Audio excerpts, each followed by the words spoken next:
saw the Cinema Novo series at Museum of Modern Art. I think it was 1969, 1970. And I saw there Terence Tran's Land in Anguish. And it was, and also was Fuzi's. But Land in Anguish was very, very strong. I felt I'd never seen anything quite like the combination of styles and, quite honestly, just the humanity and the passion of the film was so powerful. So when Antonio Das Mortas opened at the Bleecker Street Cinema, and I saw the name Russia, I went immediately to see this. And I don't think at that time, you have to understand it's a very different time. At that time, every day, or maybe I exaggerate, every 3 days, there was a new masterpiece. From Italy, from France, from Japan, from everywhere. I mean, it was all over. And all of a sudden, Antonio Das Mortas comes on the screen and wipes them all away.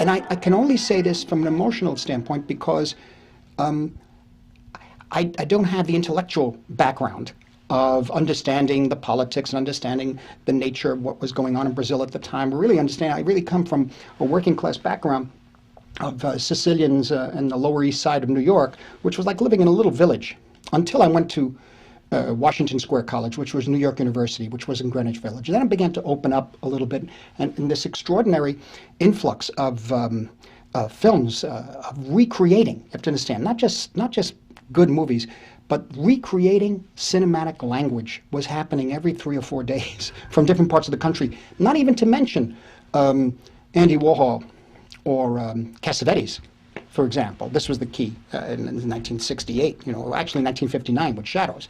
So this was a time when we all expected anything could happen with cinema, and cinema was going to be the savior of the world in a sense, and the world being in a terrible state, maybe not as bad as it is now, but at that time a very bad state politically and in every way.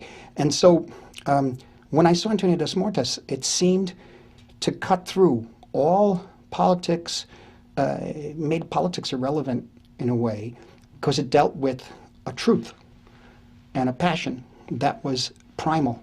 That was, there are those who have and those who have not. And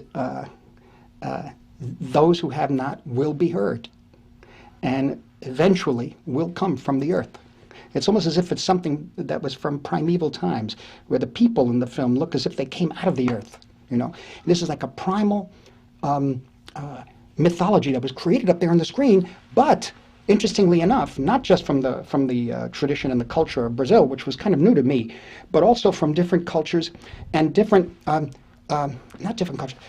styles of filmmaking.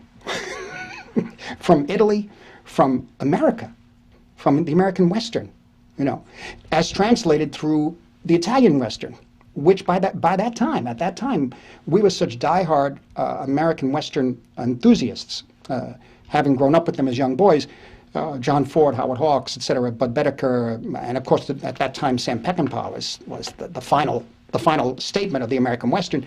We were so at that time so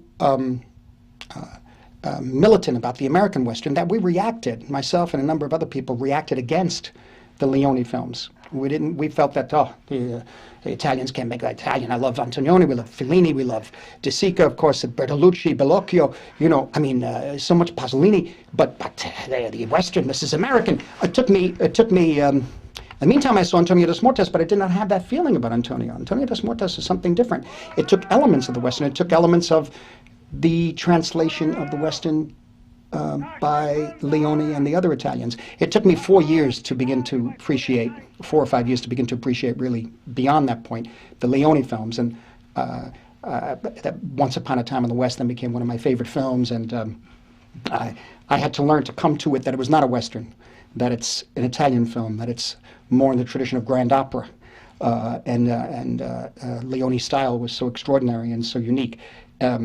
And that it took me a number of years. I got to know Leone, and then actually, at one point, back in 1978, gave me a print of Once Upon a Time in the West, which I kept here with our collection.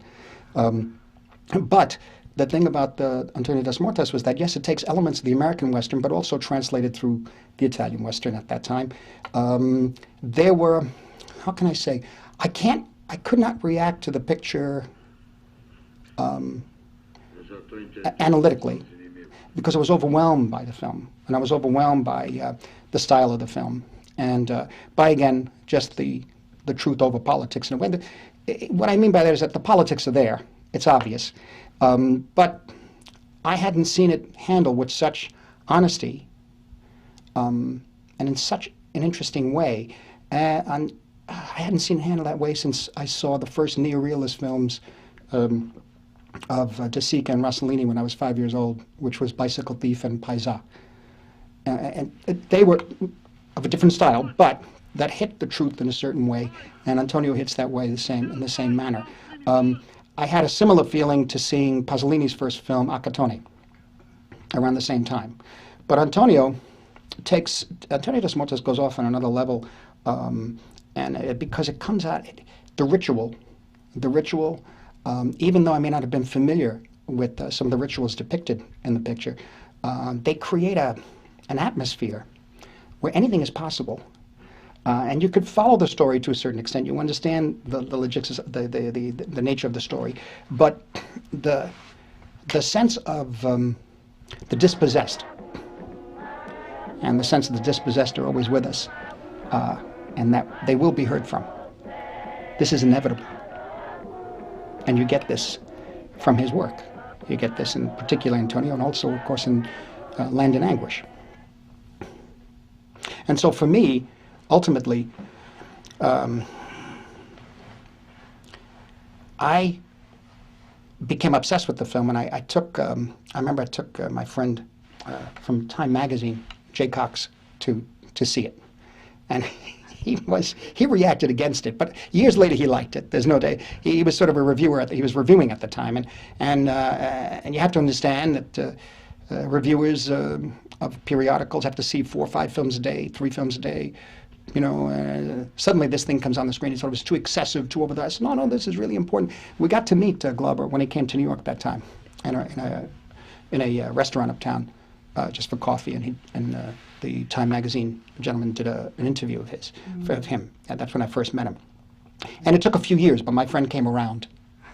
He was the same. He also, with me, reacted against the Leone films, and then years later it came around. So, but with Antonio das Mortes is something. The style is very important. There are elements, as I say, of the Western, of course, but and this is pretty obvious in terms of the conquistero and the type of bandit. Americans can immediately, who've seen American cinema, Westerns can immediately equate with that. But it's also there's something about the nature of the music. The music, for me, is narrative in the film. It tells the story, the music. And I became obsessed with the music. I finally got copies of all of it, and I put it on my audio tape. And when I was driving, I was living in Los Angeles in 1972 to 1983, and I played in the car all the time. And the thing about it, I started giving copies of the film to musicians, composers to look at that time in Los Angeles, actors. But primarily, the thing is that the narrative is told through the music also. Now, I don't know, I'm not an authority on it, so I can't tell you, you know better than me, all the different meanings of the different types of music used in the picture. But there is one important thing, and it has to do with the ballad, the idea of probably one of the most extraordinary things in that film is the moment in which the old blind man is carried on a litter, and the camera just tracks along with him. They're preparing for the final battle, and the camera goes on and on and on and keeps tracking. And this extraordinary ballad is being sung on the track, with these great lyrics about Lampiao, I believe, and going down to hell and fighting all the devils. And come to think of it, we were talking about it the other day, talking about that in a way he, at that time, was using film, using Antonio das Mortes is using cinema sort of as powerful as Bob Dylan, the music and the songs that Bob Dylan was writing and playing at that time, Masters of War, particularly that particular song, That particular ballad, and Antonio de Mortis is like a Rolling Stone.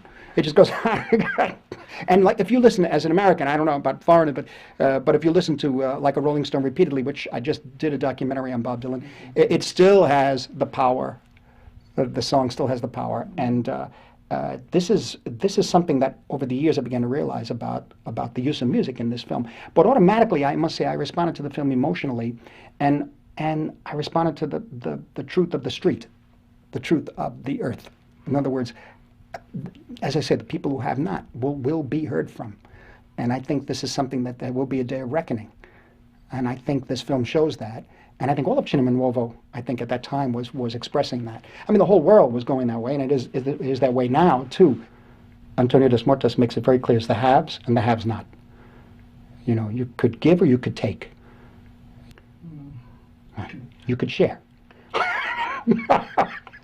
And the ones who don't, they're going to come out of from that wherever they were. Serato is called the area where the woman with the knife, the extraordinary rituals they're enacted. And one of the greatest moments in the picture too is the way the intensity builds with the music. It becomes like a ritual. It becomes like a religious chant or an incantation. There's a moment where an older woman starts singing, and I think it's when Antonio de Mortis starts to fight for the first time with another of the congaceros. They put the handkerchief between themselves. One bites the one end of the handkerchief, the other bites the other. And it's all one take. And recently, when I screened the film again, I screened the film twice the past few years. Once for Gangs of New York, and once for this film, The Departed, this gangster film I'm doing. And again, if you watch that take, how all the elements fall together, how you watch from the beginning of the take, I think it's about a 10-minute take. There's dialogue, and then the two characters move. Suddenly the sky, I think it starts to rain or something. You begin to hear a woman singing, and then they start to fight, and I think it looks very real, where one of the characters gets hit with a knife, and the tension of the two men pulling on the handkerchief, the camera moves. The camera moves, create something that is an extraordinarily emotionally powerful moment. But it's that kind of thing too, where you know everything is working for the filmmaker when all those elements come together. I don't know whether it's the actors, the weather, the camera movement. Somehow, if he had designed it, I'm sure he did. But somehow, when you're working like that with a group, and I could see that everyone was, committed to making something special. And I say it all comes together, you know. And so this is a very, you know, that's one. It's one of the high points of my film going experiences, to see this and to be enlightened by this picture. And because also, you know, the interesting thing about the Rocha films is that there was no attempt at, how should I say, he dealt with similar subject matter that was coming from Europe, but dealing with the European society post-war. But he dealt with it in such a way that was so direct, and so it may have had elements of the Baroque, it may have had elements of as I say, the Western and so many other different elements, but there was something about it that there were no excuses. They were just, this is the truth.